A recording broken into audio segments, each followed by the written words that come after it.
এই গেটটা হলো আপনার সম্পূর্ণ মালামাল 1.2 mm আসলে বোঝা যায় না, দূরের থেকে দেখলে বোঝা যায় না যে এখানে ঝালাই হয়েছে কিনা। এটা কি দিয়ে বানানো? এটা স্টিল টেক না অন্য কোম্পানি? এটা স্টিল টেক ভাই, যেখানে দেখেন স্টিল টেক কোম্পানি 1.2 mm লেখা আছে ভাই। 1.2 আমাদের কথা কাজে মিল আছে ভাই, যা বলবো তাই ভাই। আমরা ওই যে আপনার বলবো একটা দিব আরেকটা না ভাই। এগুলো কি? এগুলো তো বোধহয় চায়না নাকি? জি জি জি, এগুলো চায়না। হ্যাঁ, এগুলো গোল্ডেন বল, হ্যাঁ চায়না বলে এগুলো।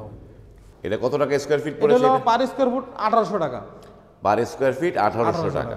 এটাও স্টিল টেকের মালামাল ভাই, সম্পূর্ণ মালামাল স্টিল টেকের মালামাল। কত অনেকে বলে যে ভাই আসলে কম রেট, আরে ভাই কম খুঁজতে গেলে তো আপনি ভালো পাবেন না, কমেরটাইতেও কমেই দেবে, কেউ তো লাভ ছাড়া ব্যবসা করবে না ভাই। এটা যদি আপনি 700 টাকা পার স্কয়ার ফুট, এটা স্কয়ার ফিট 700 টাকা। 700 টাকা, জি। এটা কি বলে? রুইতন ডিজাইন বলে না? রুইতন ডিজাইন ভাই, রুইতন ডিজাইন যেরকম আছে ঠিক এরকমই থাকবে, কালার কোনো ডিসকালার হবে না ভাই। কালার ডিসকালার হবে না, এটা এরকমই থাকবে। চমৎকার।